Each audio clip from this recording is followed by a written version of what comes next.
But we'll go ahead and get started. It's 9 o'clock. We'll call the meeting to order. We have 5 members present. I'm going to skip the first case and wait for the planner to come down. That's quite a list of waivers we need to discuss. So we'll start case number 2, UV 2025-51. Applicant is Audrey and Adam Lemire, 248 East, 250 South, Valparaiso, Morgan Township. They're currently Zone A1 General Agriculture. Today is an informal review on the operation of a full-service pavement management repair business out of their residence. They're representatives of this case. Please come to the microphone. We do not have our audio-visual system, so we ask everybody to speak very loudly. We're going to try to record on our security system. So don't pull it down. Good morning. Good morning. If you could state your names and your address and the purpose of you being here. So Adam and Audrey Lemire. Speak up real loud.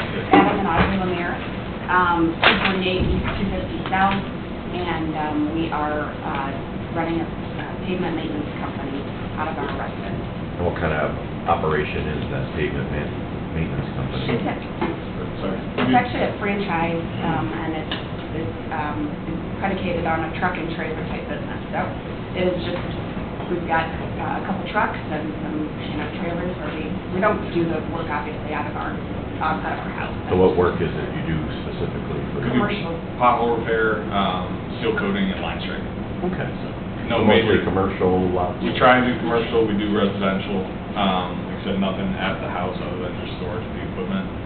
We don't do full scale like driveways, milling, redoing, massive projects like that. We're kind of a niche, so we do the smaller pothole repair, reseal it, and then line stripe. Very good. Anything else you want to add to that? No. Yeah. What is it, what kind of equipment you're going to have? So we have Stored two inside, heavy-duty outside? trucks, F-250s, and enclosed trailer, our paint trailer, and then we have a seal coat trailer, that tank-looking thing that has spray those. And those stored inside or outside? Outside. What about your work product, like sealer and things like that? Sealers in a tank, or we pick it up locally at the Seal Master in Maryville or South Bend. Those are 2 main locations. So is there much storage on the site of the product? Not really. I mean, we do have a larger tank, kind of a bulk tank that we store stuff in, but it's got limitations to it. We have maybe 10 5-gallon buckets of paint inside the shop. We usually run and pick those up specific for the jobs, depending on the color and the type that the customer wants. So there's really no point in storing a ton of it at our shop, and we don't really still have the room for it. So. And do customers visit you at your home? No. And how many employees do you have? We only have 3 full-time employees, and then we have a couple like high school students that work for us in the summer, our own kids that we're trying to teach them work ethic too. Yeah, we're trying to utilize the community, but they're getting ready to go back to school, so we're actually in kind of a little bit of a bind. You and all the people department. they're all leaving, so our labor force has been one of our toughest challenges. So we've had a lot of luck with our community kids, and like I said, we're just in a bit of a pinch now as they head back to school. Very good.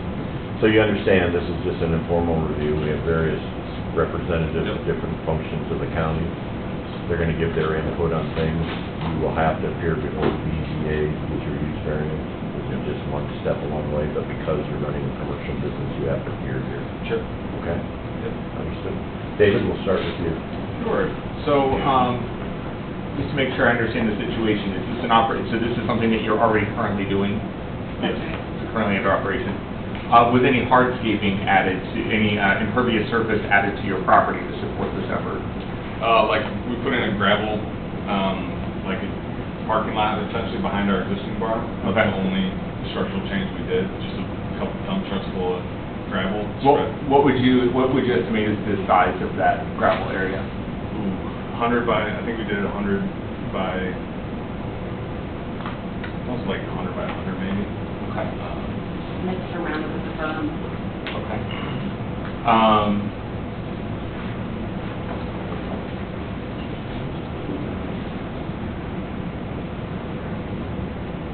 What's the acreage of your lot? 10 acres. So, how long have you been running this operation from your home? A year. 1 year. If I'm going to ask some questions that I think would come up regardless of who was going first on this. So, if I miss anything, I'm sure that somebody else will ask these types of questions. I'm just trying to get my head wrapped around what the operation is like.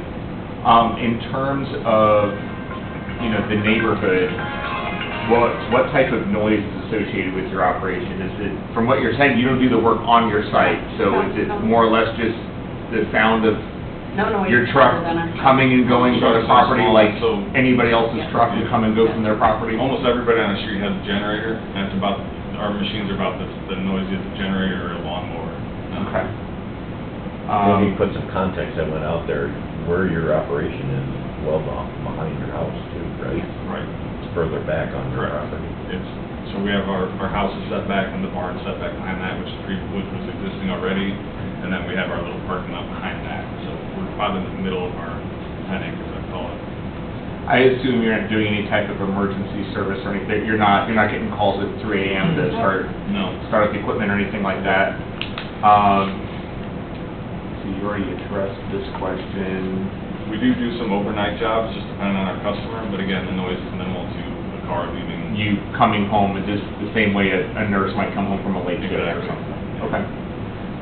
So we talked about the noise. We talked about Mr. Dabo already asked about the visual. So standard hours of operation are 8 to 5 type of thing? Just like you said, it is hard because since it's commercial, a lot of our customers will ask us to do it outside of their working hours. So it just depends. A lot of weekends or night jobs, we used to do the city job and we have to do those overnight. So, but for the most part, they're standard. Yeah. We can close lots down like half at a time, Okay. For the most part. He doesn't want to work overnight, so Right. for the Sure. most part. I wish it was 9 to 5, but it's just unfortunately sometimes the customers. But again, from the perspective of folks that are in your neighborhood where you're living, they're not. They wouldn't. It's not, oh goodness, they got another job at 2 o'clock. Now there's no disruption to their life because of whatever hours you have to work to facilitate the Correct. customer. Correct. Yep. Okay. No further questions for me.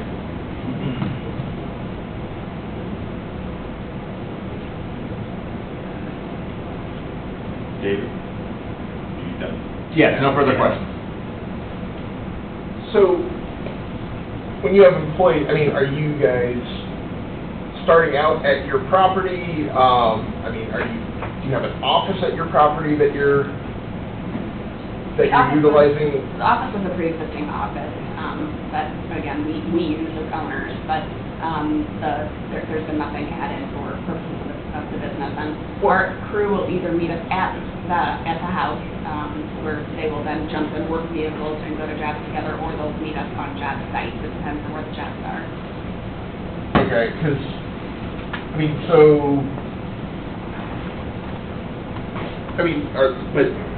because if you're running a business, so generally what you have to do is you have to submit to the state and to see if your septic system is sufficiently sized for for the business that you're running. So like if you have employees there and they're using the restroom and everything like that, that's additional wastewater load on your septic system. So generally you have to submit like what you have there existing for your residential, because we size residential septic systems and we do it by number of bedrooms. But if you're running a business off your property and you're tying into your existing system, that's a different wastewater load. So, and that has to get sized by the state because locally we size residential, the state sizes non-residential or commercial. And so, generally they want to know how many employees you have because they're using the restrooms. You have out in your workshop or your barn or whatever, is there a shower place where they're taking showers to clean up after work, things like that, because that adds on to how many gallons per day of wastewater you're generating. Yeah. And so you may have to expand your septic system to accommodate what you're doing on the property and running, and the business portion of what you're running on the property. Or you might have to put in a separate septic system for, if you're you know, your office and everything, and like all your work is done in a pole barn, you may have to put in a separate system for that pole barn, because that's where you're running the business, and then your house septic would be separate, so. We actually did. Our employees are not there, right? But, so they're not They there. meet, and then they do all the work is offsite, so we don't, I understand that, but you're still, if Sure. you're staging there, and Sure. like, they're like, okay, well, we're loading up trucks and everything like that, and at the end of the day, if they're coming and helping unload and yeah. stuff like that, and Yeah, there's other which is things ac- going which is on, accurate, yep. and there's restrooms, and, you know, that's what I'm saying, is I don't know what you have out there in terms of your barn, like, how it's set up and everything like that, so, that's something you might wanna stop in and just, you know, discuss with Yeah. me, because then I can give you the information for the contact at the state, so you can, you know, fill out the application for change of use and everything, and just make sure that what's there is sufficiently sized for the business you're running there. We actually did, when we built, just coincidentally, we did put in a dual septic system, one that is specific for the barn and our pool house, and then our house. And I'm actually having it cleaned out tomorrow, so I have no full capacity. But they're not tied in together.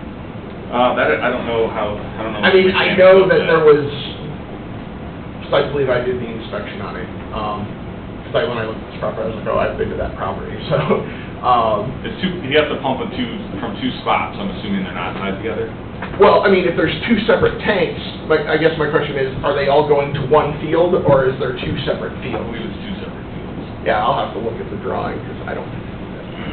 Would you consider your operation seasonal? Yeah, yeah. Yeah, last year I think we finished in early October.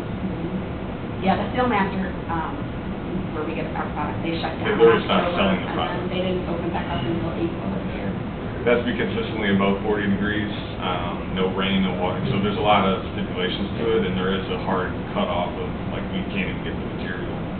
I would suggest maybe before the BZA meeting, you schedule a meeting with Dan, sit with him, you Yeah. guys can go over that in more detail. Pop down to the health department, we can look up your file, and I can just, you know, because we should have, or, you know, even just, you can provide me with, just like a layout of like the barn, like is it, you know, the floor plan and stuff, if there's a restroom in there and stuff, and the pool house and all that, which, I mean, we should have that on file too, but, and we just kind of go over it really quick before you Okay, go to the BZA meeting, will do. just so you have your ducks in a row. Sounds good, thank you. Is that it, Dan? Thank you. Kevin? Yeah, and I'll just add to that, I was concerned about having the restroom in the outbuilding or the barn, whatever, and where the employees were doing their business, as well as, how about or do you have a central well, or do you have individual wells for each one? We have a central well. Okay, do we have separation, and he can verify that for you, because depending on soil types, you may need to be 100 feet away from Well, any septic field. It's if it's commercial or not. If it's considered commercial, then their well has to be 100 feet from the septic system. So, yeah, that's something we'll also. But here's a question, being they're seasonal, and I'm not suggesting anything, because I don't know, but they could also do temporary means if they had toilets, like Yeah. chemical toilets in the... Yeah, I mean, you could, there's not really hard rules on porta johns. It's just they have to have enough there for what they're doing, and then they can't create a health issue. So I guess what I'm saying is there are other options. Yeah, to there is an consider. option there. They could have a porta john for the summer, and so it's not going into their septic. The other thing I would just caution you about is that sealant and stuff like that.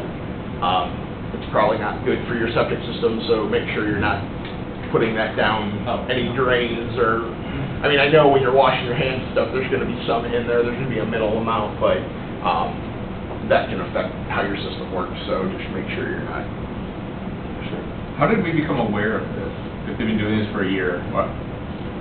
We had a resident complain that you were running a business error notification, so code enforcement went out there. They were kind enough to go ahead and make their application for a use variance. What was the complaint? The business was being... Was it run was it a noise complaint, a visual? No, I think it was just the fact there was a business without proper use variance. It's not zoned for the business. Anything else, Dave? No. Continue. Yeah, to follow up, you said exactly what I was thinking about, the petrochemicals that you're using, any solvents. You want to make sure that those don't get into your system because they'll kill the bacteria that make your system affected. I would suggest too that you, for all the chemicals that you have for OSHA purposes and for anybody else, the manufacturer's specification sheet or data sheet for everything you have, and keep it in a binder and have it by your side, because your type of business is something that could be And we get that affected request. We do have our product sheets for like all of our paint, because our customers ask us, you know, a lot of times they require those as well. Well, we have an IDEM office just down the road, that's Indiana Department of Environmental Management, so just in case somebody creates questions or creates an issue, you have that available for your sake and for your safety's sake. You said you had a tank on site. How many gallons was it, 100 gallon? No. Well, you could get that number for staff. I'm just Yeah. concerned about what's going in it. It's just, steel coat. What kind of spill protection do you have, just in case the tank gets damaged? Can you catch that before it runs off? That's basically a spill protection. It's basically a tank Berm on liner. the tank. It has an agitator in it. I think there's 5 different shut-off valves that have to be opened. I mean, outside the tank. No, The that's berm built. Yeah. It's up on it had to be on an elevated, slightly up, like 6-inch rise. Well, the concern is where if you have a spill from the outlet or the tank cracks, God forbid, that you have something to contain it, whether it's an earthen berm around the tank or a tank that the tank sits in. It's just some further protection for your wells and for your neighbor. It's going to travel fairly slowly. Right. It's going to affect you first, but it has a potential for affecting others. And there are berms on both sides. The excess dirt that we took from before we put down the rock, we just added up, again, to try and just add a little bit of privacy and to cover, to just make it look aesthetically more pleasing, if you will, but that would stop it from going left and right to our neighbors, if it were to. How old of a tank is it? It's brand new. Okay, there's a very good, you might want to look into the specs on it. There's a very good chance it will be double wall contained. That's something that in a lot of industries, that was a standard that got added quite a while ago. So they might already have that, also that other added built-in protection level for it. Yeah, it's brand new from Sealmaster. Well, regardless, that's a good point. However, most places still require some additional. Yeah, something on the, and that's true. So you can clean it up Yes. effectively. Just once it gets away, particularly during a rain event, it'll wash away, and we want to protect the surrounding community. Do you have any signage out there? Like business signage? Yeah. I mean, we have a sign about yay big right on our, just by our door, just for. Well, I'm talking about a freestanding sign, but you have a sign on the building itself Yeah. for your business. You can't even see it from the road. Well, that's not the point. The point is, it's up to the department to enforce certain signage and Okay. size, so I would suggest you just get a dimension and some pictures of that. If you even need the Do sign. we need a sign? Do we not need a sign? No. No. If people can't see it from the road, you know, maybe And what's the point? we don't have customers coming. It's not, and we're not trying to draw customers to our site. Well, we're just trying to be Yeah. consistent with Sure. what the requirements for everybody is. And then, I gotta ask, do you have asphalt drive back to the barn, or? is that- Yeah, our asphalt goes all the way to our barn, Okay. and to the side of it, and then behind it is rock. So your guys going back and forth aren't creating dust that affects the No. neighbors?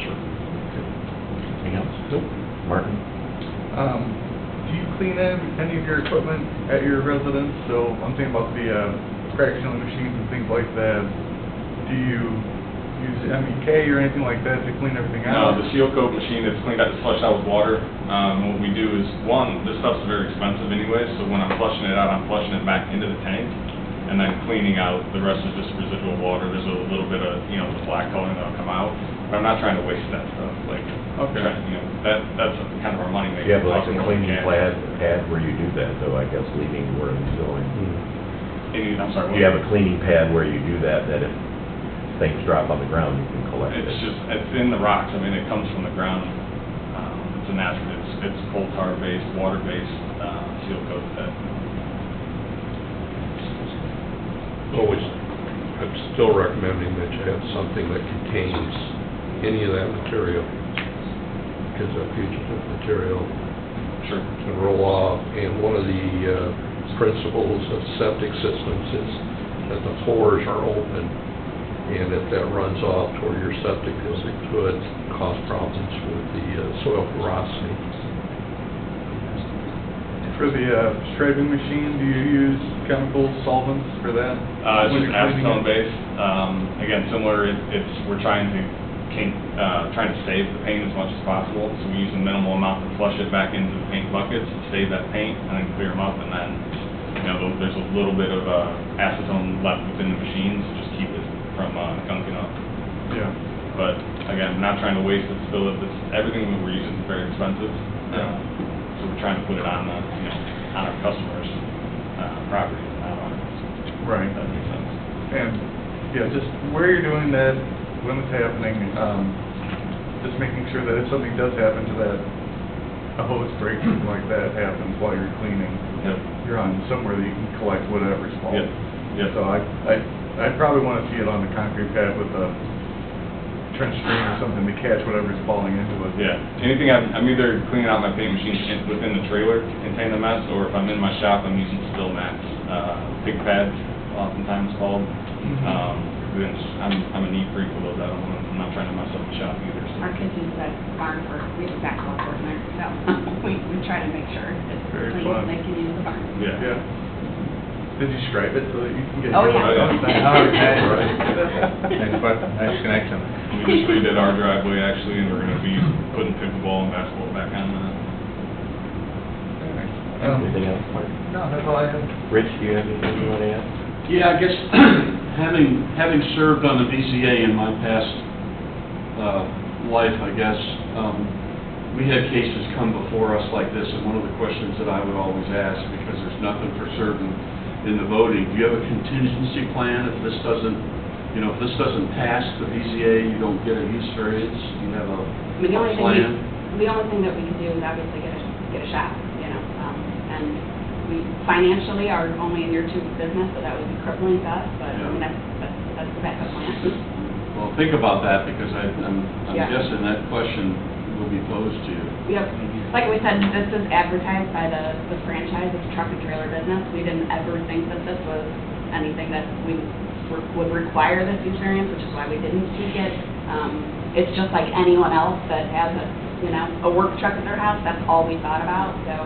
No, I understand. Knowing what I- we know now, we wish, we would have thought about that, but no, we don't, there's no other plan other than getting a building, which that would be pretty financially devastating for us. Well, I understand your desire and that, and I've promoted, that I think it's part of, being America, that you can do, what Sure. you're doing, but you should come up with a firm, Yeah. plan so that, Yep. things don't come crashing down. Anything else, Rich? Well, I would just add to Rich, you're right. And if you become very, very successful, we gotta watch the volume and its impact on the surrounding community. So there again, a business plan would really be a good thing for you to have in mind. And A lot of the. hope that you really, really succeed. That's right, we hope so, right? And a lot of the other franchises in year 3, 4, 5 of operation end up obviously outgrowing their home-based Exactly. businesses, which would be the goal, but we're just not there yet. But I think if you're gonna have any chance of being successful, you ought to have some neighbors that are supportive of you there Yeah. the night of the meeting, because the naysayers, they overpower. Our neighbors have asked us to do work for them, so we're surprised that this has happened, but. Well, I don't know, yeah, could have been a passerby or something. I mean, I drove out and looked at your place before the meeting, and you're like out in the middle of nowhere Yeah. too, so. Yeah. Your neighbor is like but I know you got some houses there, but your neighbors are also 4.5 miles away too. Yeah. We spoke, our neighbor with the large, you know, Yeah. the large brick house, we spoke with them, they're very supportive, and actually Sure. the woman who owns the 10 acres next to us, that's still vacant. I talked to her yesterday, and she was very supportive. And you got a very well-kept property, it looks very neat and tidy, so. Honestly, we just didn't think about it, we're just trying to, That's all right. trying to do something. It's all right, that's what we're here for, to help you out. Rich, you have anything else you want to do? Susan, you have anything? Okay. Can I make a couple of adds? I want to Sure. tack on a couple of things here to help you all out. The double wall, like Kevin was saying, the double wall isn't a get out of jail free card or anything else. What I would probably recommend to help you out in this is the county recently adopted things in related to, I believe they actually came down from the state. It's requirements if you wanted to build a gas station. So if you have a fueling operation, if you have something like that, there are recommended measures of what would, in the event that something does break. Again, the double wall, that's a feather in your cap. If you have that, that's a feather in your cap.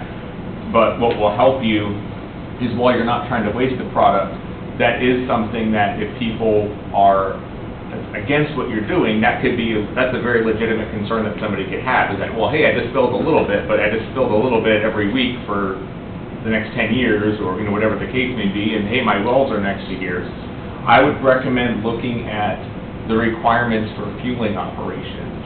And these are the things that we look at for, say, gas stations. So, of course, they have their internal things that like, hey, this is what we do to have the gas not come out. But in the event that a customer spills gasoline, or there's a list of things that can show, hey, it's like Martin was saying, hey, it'll land on this concrete pad, it'll go down here, maybe there's a drain, maybe some type of capture system for it. You're going to want to be able to show a very clear, this is our plan for when something goes wrong, this is what's going to prevent, even if I just spill a little bit, this is what keeps it, harming somebody else. So I would recommend looking at that to maybe get some ideas of some things that you could do so that you don't have that type of exposure for your neighborhood, or for your neighbors when something is dropped. But yeah, I just want to make sure, don't just rely on the fact that it's double wall, but again, that's just another feather in your cap that you can say, look, it's double wall, and we have this. So, Anything else, Dave? that's all. Anybody else? All right, again, this is an informal review. This is just getting you prepped for as you appear before the Board of Zoning Appeals. Kind of like to review some things that I wrote down. Please meet with Dan Boyd down at the Health Department. You guys can review options and whatever, because I'm sure the BZA is going to come with those questions. So we just want to prepare you for the questions you might be asked. Signage. My advice is, if you're not needing a sign, don't have any signs on the property. Otherwise, it's the signage permit. Things that go along with that.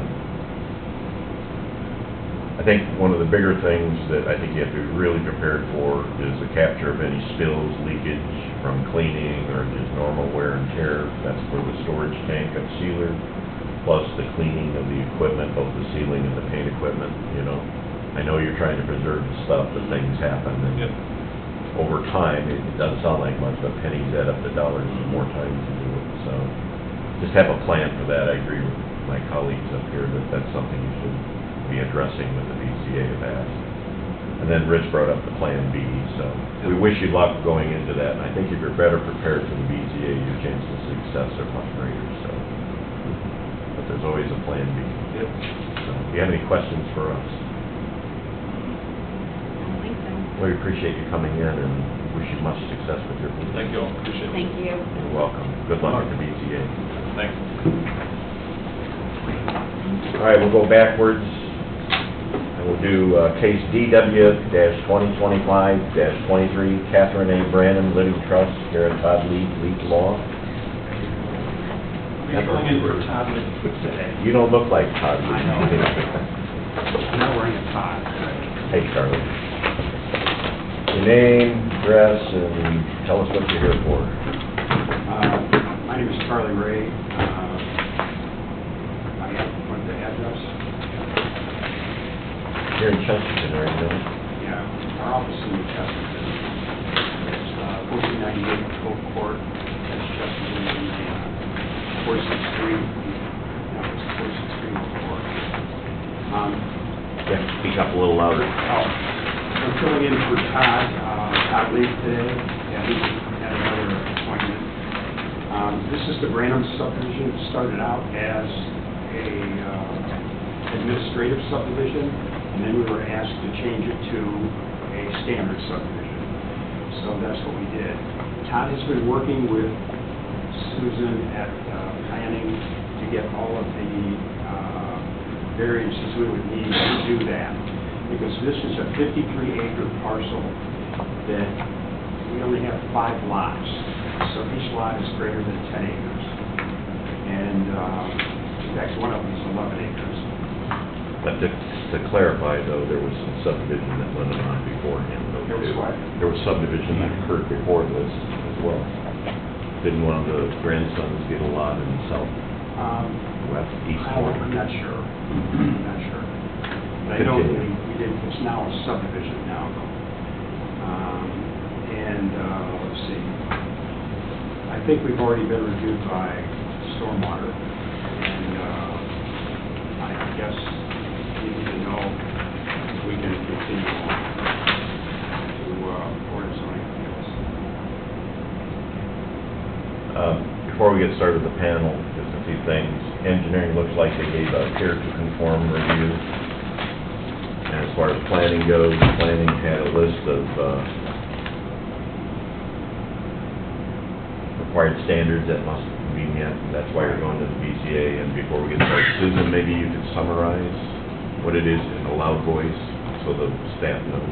So occasionally we have subdivisions that have been subdivided too many times, or for one reason or another cannot go through as a minor. This one for a couple of different reasons. One is the number of lots, and two is the number of times it was subdivided or parceled out prior to this current subdivision that's being done. Because of that, it needed to be a major subdivision. Todd Leeds knew this when he originally applied back, I believe, in 23 or 24, before I worked here. I inherited this project, I did the review, I created the list of items where the subdivision didn't meet the current UDO requirements for a major subdivision for one reason or another, and at that point I have worked with Todd Leeds to develop application for design waivers that will then appear to Plan Commission following this meeting. So in essence, under normal circumstances, maybe it's not administrative, but it could have been a minor with less criteria, but because it's been subdivided in other circumstances, it forces it up to the major? It's both that and the fact that there are 5 lots. Correct. So You we're... can't do a 5-lot minor? No. Correct. Okay. Minor subdivisions are capped at 4. And for clarity, I think the parent parcel had a subdivision on it prior to this, not this particular land where you're doing the major subdivision today. That's by definition of our code. Right, and I think we all understood that, but at the time, the people that were here told us to go through the administrative process. Okay. So we did what we were told. Understood. And I have no problem with changing. I mean, Mike came to me and said, hey, we have to go through this, and hey, that's the way it goes. Okay, I just want to be clear, Yeah, where we're that's, starting I from. understand. And that's why Susan... But we were doing what we were told to do. Okay. So, So with that, we'll go through the informal review. David? Yes, this job was initially sent to our office in April of '24. We had sent out conformance letters, May 13th, 2025. There was a conformance letter that added an additional point. March 20th, 2025, an appears to conform letter was issued. On the engineering side of the review, I won't call them the outstanding comments, but the comments we have that I'd like to bring up today. We initially had a note that they would need to get approval from the Stormwater Advisory Board and Stormwater Management Board. I believe both of those already took place. Is that correct? I believe so. Note that the county driveway permits would be required. I gave you the point of contact for that. And the other comment I had was related to the planning approvals that were just discussed. The one that could potentially impact the engineering side is that The job as shown now has an individual driveway going to each home. In the event that, that waiver is not approved and there has to be 2 shared driveways, that would add an extra step for the secondary approval. So, because then the job would then have common infrastructure serving multiple lots. But if they're each able to have their own driveway, that would be. Right, the lots are huge, so. Yes. Okay, I understand. Yeah, and I have no vote or say in that matter. That is simply a matter of, if it turns out that they need to have 2 shared driveways that split off, that would change one of the steps of my review before the secondary approval. Okay. But that's not me saying I'm against them having 4 independent driveways going to those particular lots that abut to that road. Or an interior roadway, right? Because that is a Right. possibility as well. Right. If it stands as it's currently shown in the last submittal sent to our office, I would have no comments related to the driveways. Anything else? No, sir. Dan? So just this corner lot, so there's A through E, there's this corner lot, which is, Yeah, I don't know. that's separate from, Yeah, it's separate. nothing, okay. That's Robert Brannan's lot. Right, that, because I had a soil report for that as well, and, or a write-up for that as well. Yeah, you can have this. Yeah, this lot is not included. That's not included, okay, Someone yeah. else has that. And these were just area 1, 2, 3, 4, and 5. Right. So, Yeah, so we've done on-sites on all the lots. It appears from our write-ups that they will all support septic systems. My one concern is with Lot E, given where those soil borings are, if they're going to put the house, there's the pipeline, and generally going through a pipeline to run a delivery line for a septic field tends to get very complicated. So, and this is something that can be done at when they go to build on the lot. It's not something that has to there be may done, be a possibility. but they might have to get additional borings maybe north of that pipeline to make it easier to get a field, because if they're gonna go with where the borings are now, they're gonna have to get permission, and we're gonna need documentation of that to run through that pipeline. And they might not grant permission to run a delivery line through that pipeline to get to where that field can go. So, I just wanted to make that point, but otherwise, I don't have any further comments or concerns. Thank you, Dan. Kevin? You know, one of the issues with driveways, where we have shared driveways, is to make sure there's separation. Yeah, there's 500 at each lot, like, it has 500-foot frontage. Well, in the long run too, I guess somehow are we going to guarantee the separation of the driveways, how we deal with that? But I think that's something that we're, in the formal design waiver,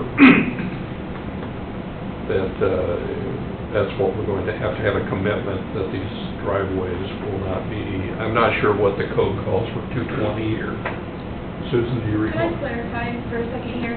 They're not asking for a waiver to allow for more than 2 driveways, because this is not a minor subdivision. That's only a requirement for minor subdivisions, because they're required to do a major subdivision.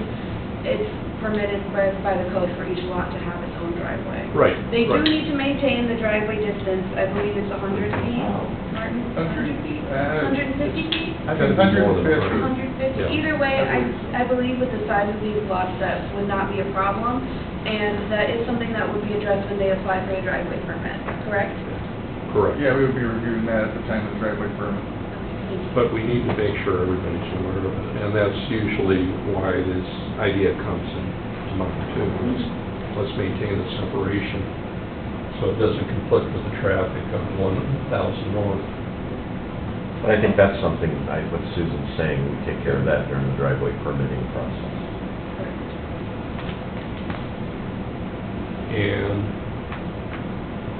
the pipeline, you've had the pipeline company out to mark that, I assume. So that's tied down pretty well, and try to make sure homeowners are aware of. And the wetland areas were marked too. Right, and that was my next thing. Are you using the wetlands for storage? 10-acre parcels, whatever water would run to it, runs to it. Just about all of it. Because if you put a 2,000 square foot house on a piece of property that's 10 plus acres, you're looking at 0.05 of an acre. So, And I was thinking more in terms, okay, you have a pipeline come across, the wetlands are on the south side. You're trying to drain stuff back through. Here again, the Yeah. homeowners and the developer need to be aware of the limitations they have as Right. far as the really sad trying to thing affect is, that the drainage. really sad thing is not this subdivision, not necessarily Porter County, but we have had to put in detention areas which Mhm. completely dried up wetlands surrounding it. And you go, Yeah. what is the purpose of that? Exactly. So in this particular case, it's just ground travel, groundwater travel. And I just brought this up because you've got this appurtenance, the utility crossing diagonally across, Right. wetland on the south side, all your structure and development on the north side.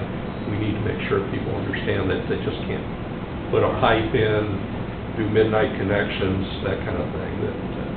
That I think you can avoid that, but I just always get aware, or want people to be aware of their responsibilities around the pipeline, Okay. because they were first. Anything else, Kevin? Nope. Mark? I guess, I'm wondering about the culvert sizing on, it looks like it shows 12-inch culverts on the driveway, is that correct? Yes. Okay.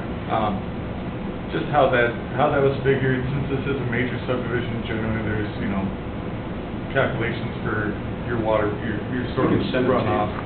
That'd be great, and just seeing what's going through those pipes, I'd like to take a look at that at the time, but that's down the road, this is just Okay. something that popped up in my head now. You want those at the time of, you want those before They it's could be, approved? they could be at the driveway permit Or application. Okay.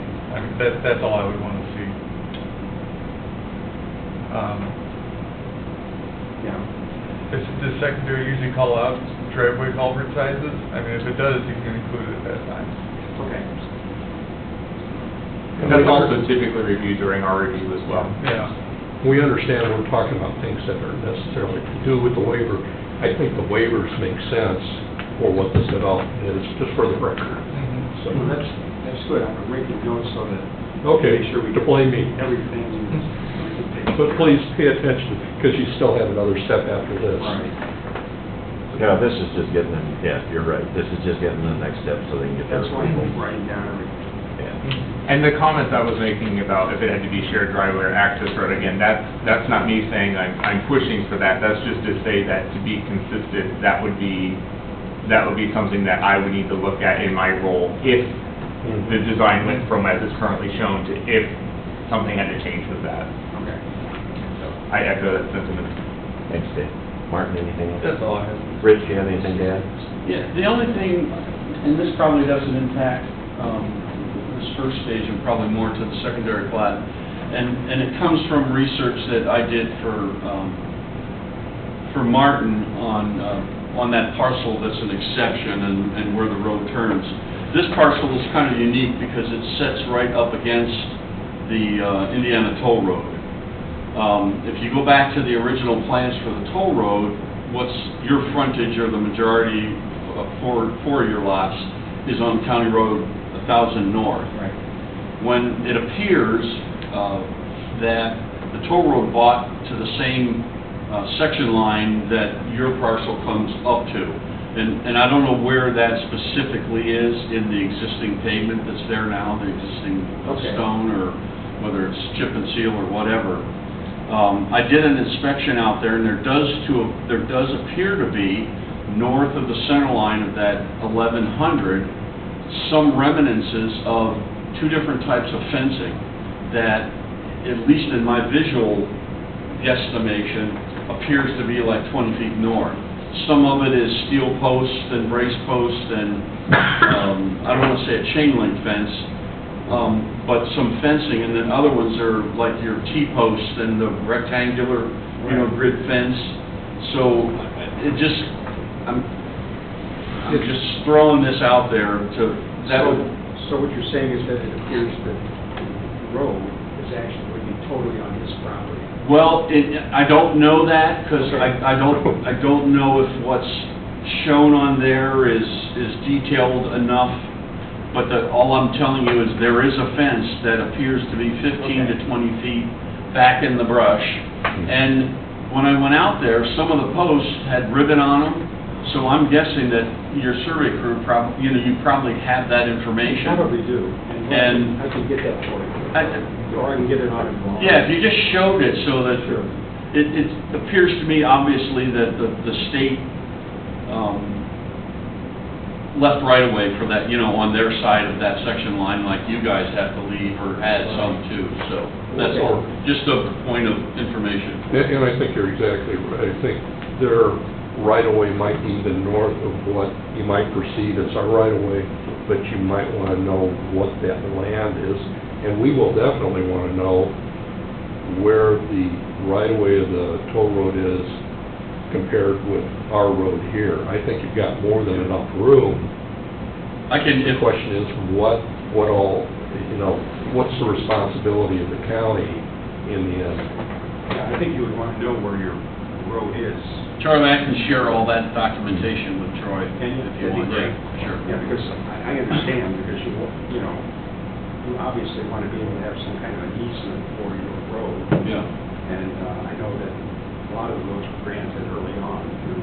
And I think it's all there, but the question is how much north of the pavement Right. on 1,000 is the toll road itself. Yeah, if that existing fence, because that's what everybody's gonna think, is that fence is the right-of-way fence, if that can be shown or noted, in several spots, I'll have Troy get in touch with you. Yeah, I'd be happy to share with them what we have. In your note, make a note, is that an overlap or a gap? Yeah. And it was, again, the road was there when the toll road was built back in the 50s, so, it's not like this all popped up, Right. just since then, so. Okay. Thanks, Rich. Good point. Susan, anything to add? Anybody else want to add one more thing? Do you have any questions for us? No. Do you have any questions? No. Okay, kind of review. This is an informal review. You got to go to BZA or Planning Commission. They're going to Yeah. design waivers. That's planning. What's that? Design waivers is planning. Anyway, we need to verify approval that you got from the Stormwater Management Board. Sounds like you did, but I don't have anything in front of me that says so. I think Todd took care of that. Todd took care of that. I'll check to make sure. Then you got other permits to do. I've just mentioned the driveway permit. We talked about that. Lot E may require additional sewer borings for septic in the future, depending on where the house is placed. This is complicated by the split by the pipeline. Right. You're going to provide stormwater calcs at some time for the driveway culverts for review by the county highway engineer. And then lastly, Rich's point, correct me if I'm wrong, we're asking for a clarification of the location or the adjacency for the deed dedication as it relates to the toll road right-of-way limits. Just so we show it on there, then everybody in the future is gonna know, Okay. We can do that. Did I miss anything, gentlemen? And ideally, that should have been part of your survey Yeah. that's recorded that affects it. I'll talk with Troy when we get back. We'll have him get hold of Rich. Well, good luck. All right, thank you. Next. Last case on the docket, James and Sharon Fitzgerald, care of Attorney Scott E. Yanni. Long A, long E, but I'll take whatever variation. Yanni. Well, they mispronounce my name all the time. Long A. Is it long A? Yeah. 227 South Honey West, Valparaiso, Morgan Township, zoned R1, low density, single family residential. Requested an informal review for the operation of a kennel. So gentlemen, if you could introduce yourselves, your address, and state your case today. Absolutely. My name is Scott Yanni. My office address is 3 Lincoln Way, Suite 201, downtown here. And with me is James Fitzgerald, the property owner. And I am 27 South, 100 West, Valparaiso, Indiana. And thank you for entertaining us. And I know we're going to get educated here, so we're going to listen. I'll be taking notes. James and Sharon purchased the property in 2017 or 18? 2019 as well. 19, okay. They purchased an existing facility for the training of dogs. They didn't know at that time, similar to the folks that appeared at the first hearing, that they needed to go through this process. They are aware now they're in a vulnerable, it is what it is. They're in a vulnerable position. They probably don't have a plan B, but they also understand that that's not your problem, that's their problem, but we're here to hopefully address some issues. They are seeking a use variance to operate what is framed in the UDO as a kennel commercial, which is a defined term. In their circumstance, they don't, I'm not going to say it, they do operate a kennel commercial because it fits within the definition. What they don't do, though, is that they don't breed dogs. They don't have, it's not a daycare, extended care type of facility. They do have typically 8 to 10 dogs. 8 to 10 dogs for residency that are in for training, but I don't do boarding, so I don't have like 25 dogs on my property at a time. So I have a couple of clients that come in for privates, 1 car at a time, that come, I have 2 or 3 a day. Somebody comes in for an evaluation and somebody comes for a private. But the dogs that are there for residency training, we take them off property out in the community every day. So you may have seen my van around. I'm always at the farmer's market. I'm downtown at Home Depot and Hobby Lobby, and I'm all around town. Fairgrounds Park. So we're always taking dogs out into the community. So we do keep roughly 8 to 10 dogs on property from time to time. Sometimes it's only 6 dogs, and then we'll have a dog come in for what we call a day train, but they come in the morning and then go home in the afternoon. So What's typically the average stay of dogs that stay? So if they're in for residency, they're there for a month. So they're with me, they live with me, and so it was the same when I bought the facility. I was leasing it first, so the owners had a dog training company, and they also bred Malinois dogs. The owner was a police officer, and so they had this facility there. My wife and I lost a company that we had for 28 years due to COVID, and so I needed to find something else to make a living. So I started, I've always been a dog trainer, so I talked to my friend. He said, you could lease my property and do your dog training here. So we did for several years. So they started this in 2016. And then we started my business 2019. And then he retired and moved to Florida and then sold me the property.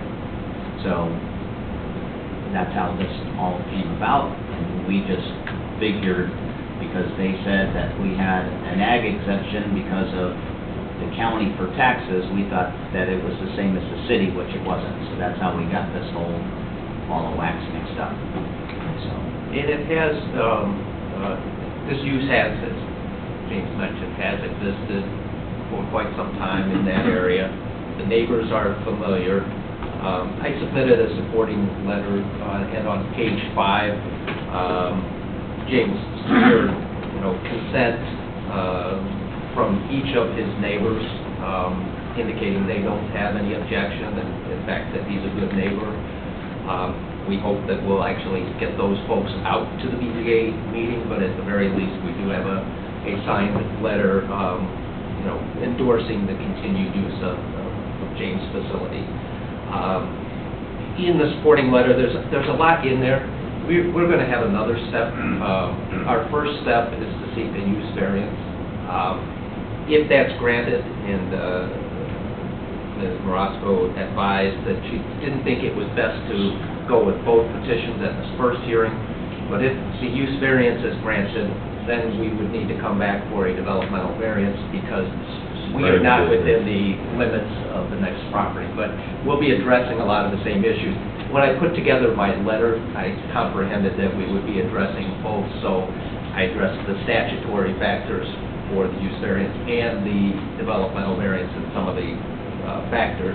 But in there, and I don't want to get too detailed for you, but he does have, he's going to get some specific questions, so I don't want to do too much. But I will say he has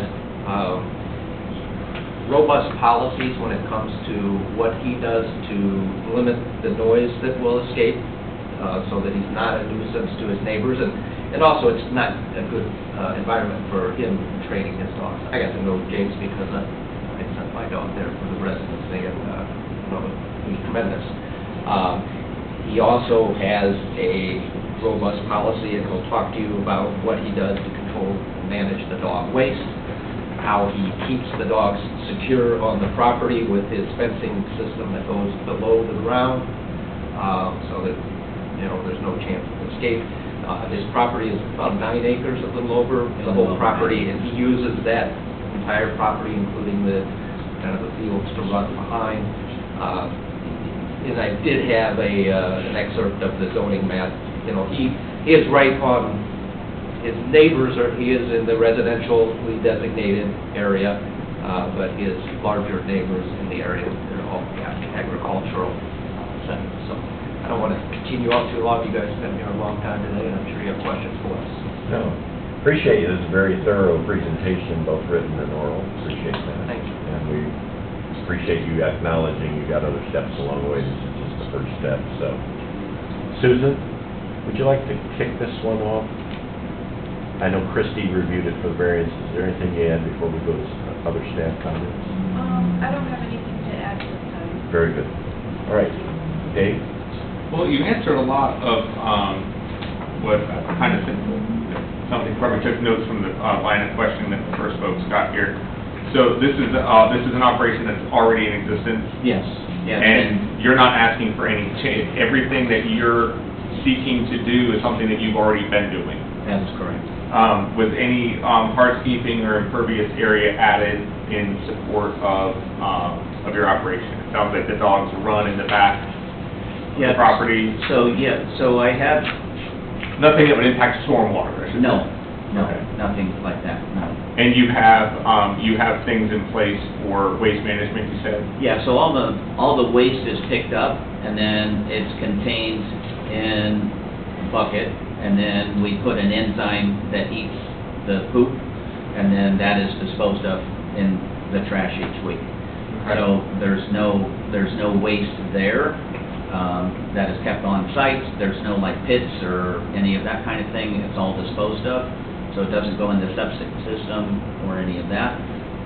When we do wash down the kennels, everything that we use is hypoallergenic, and it is an enzyme that is used and has no chemical base to it, so it eliminates the urine and eliminates any feces that would be there, that would be remnants of what is in the kennel. So but we try to make sure that everything is clean and bio-friendly, because we do have 2 wells there, and so we want to make sure that nothing gets into the groundwater at all that would be harmful in any way. Okay. And again, so you said you had letters of support already from some of the adjoining neighbors, and any letter of support that they've written in the past there's nothing related to your application that would impact that, where you don't have the situation where right now dogs are there until 6 p.m., but now they'll be there overnight. All operations are remaining as they were. That would be in support of, again, whatever letter they wrote their support of, nothing that you're applying for changes. Nothing's changing. Okay. So I'm just trying to continue doing the business that I'm currently doing. Okay. So I'm not looking to add a boarding kennel or that type of thing. I'm just looking to maintain what I've been doing since I purchased the property myself. 19? Correct. We bought it since 2019 is when I purchased the property. 2019. Okay. How far does the history of this go? Is it 2016 is when when the he training started.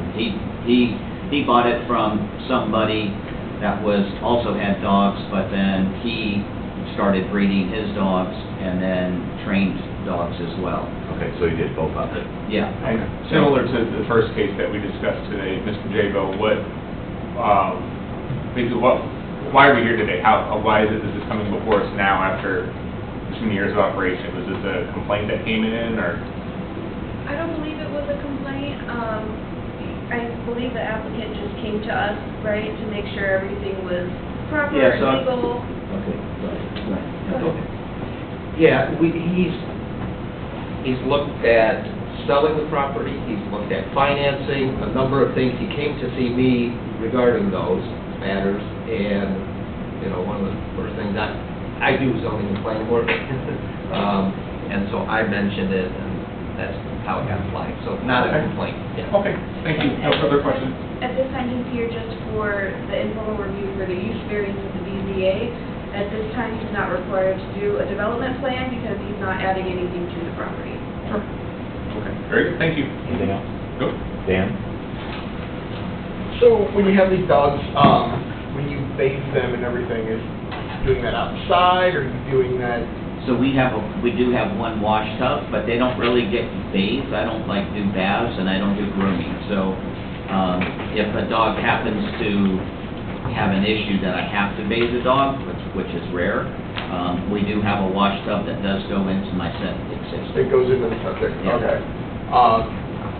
Just caution that sometimes dog fur can cause issues.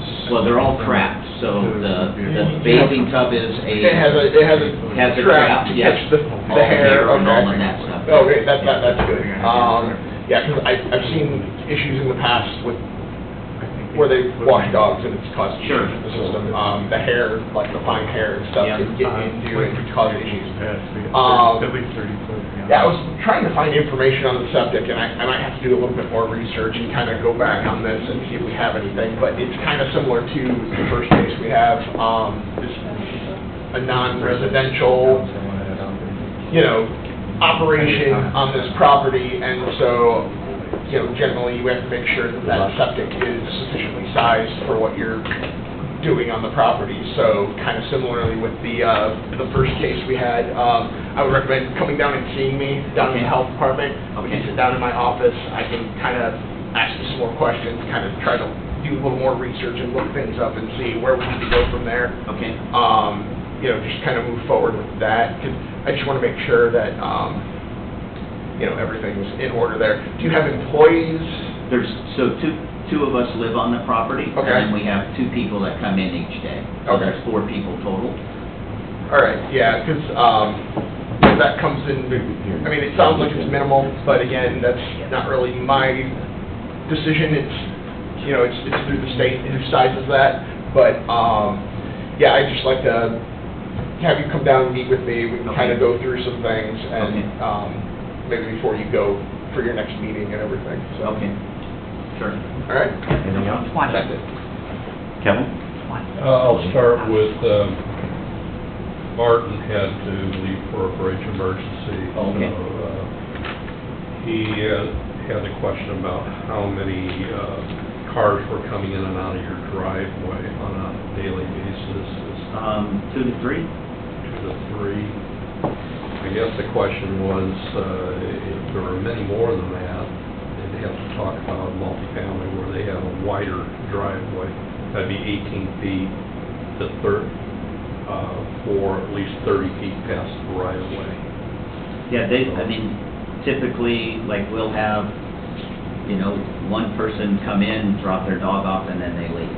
And then, same in the afternoon, they come in and pick it up, but then they're off. Yep. So, My suggestion is you might go ahead and widen that driveway just for your own family, get in and out, and that way, it's just for that first, probably 50 feet past the roadway, okay, to have 18-foot wide drive so you can pass one another, and you're not backing up traffic on Highway West, okay, or you're causing an endangerment to people coming in. I would just suggest you go ahead and do that anyway for the long term. It's a good investment. I like what you're doing with the waste management. That's a big thing whenever we have somebody who is in the industry, whether it's horses, dogs, Sure. et cetera. You said you've got 8 dogs that you're not technically boarding, but you're training as many as 8 dogs for a month. Yes. And So the dogs, I assume, stay with you? They stay with me, yes. So- They're on property, yes. You're not a boarding facility, but you are boarding Yes. dogs? Yeah, because they're in for training, so. Historically, our biggest issue has been the noise from dogs. Yep. If one dog barks, the Yep. rest of them do. Sure. I gotta ask you, your training, is that to quiet the dogs down as So, well, or? that's part of it. Part of it is that, one, I've hired, because I don't like dogs barking, so Right. I've hired one person that's their job is to maintain dogs. So there's not multiple dogs out, so a dog will go out, they go for a walk, they go to the bathroom, they go back inside. So we don't have dogs just out loose in runs. So we've done as much as we can to mitigate any kind of noise that would interrupt my neighbors, because, Steve is on one side, Joe's on another, so I got 2 that are close to me. So we make sure that dogs are let out, especially first thing in the morning, 1 at a time, and then throughout the day, they're rotated, taken for walks, and that's this one person's job is to manage the dogs to make sure that the Is that noise is minimal. 24 hours a day, or is there day hours? He's there normally every day at 7 and goes home at 5. Okay. And then my wife and I do the other in the evening. And then I let out dogs myself first thing in the morning, so. Yeah, and understand that historically, we've had issues with Sure. kennels. Yep, Where the dogs start barking, or a neighborhood dog will get the rest of the dogs Yep. barking. And we've had people try a lot of insulation in their buildings and all sorts of other practices. sure. But when you're boarding dogs, you don't have that opportunity to train or... Yeah, they're always out and about, so I have a training center on one side, so we'll take dogs in and do training there, and then I take them, put them in my van, and then we go out into the community and train throughout the day. So, and then they taken individually for walks. We have a trail that goes around the 10 acres, and so we do that as well. How many employees do you have? So there's 4 on site at one time. Does that include your family, or? Yes, there's my wife and myself, and then we have 2 additional staff members. And I think that's something I want to make clear to BZA is how many other people, how many people are going to come and park their cars. Sure. And whether that has impact on the community. Do you have any signage out there? We have one sign that's 24 by 36, that's just right in front of the house. Okay. And it's back off the road, but it is in front of my The house. chances are that was never This permitted by the county. Yeah, Maybe, but. My I think you sense need to would work be that with it the wasn't planner on because, that. but they've had it there since the beginning, so. Regardless. Yeah. We Yeah. still have to go through the process. Sure. Because although we all like to be the exception, we don't want to make this the exception. I get it. And for your long-term health, I think Yeah. that'd be a good thing to get resolved with the Okay. Board of Zoning Appeal. That was all I had. Okay, thank you, Kevin. Rich, anything? No, having dogs in my life, this is just a training facility, not a boarding facility. That is correct. I just wanted to ask that question. Sure. That's why I had to listen carefully. I've had as many as 2, and that's a lot for a Sure. city lot. Yep. Susan, anything to add? Okay.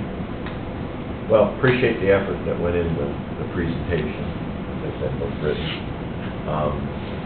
BZA meeting is 8:20, so I'm going to tell you, in my 18 months here, they're going to ask about traffic and parking.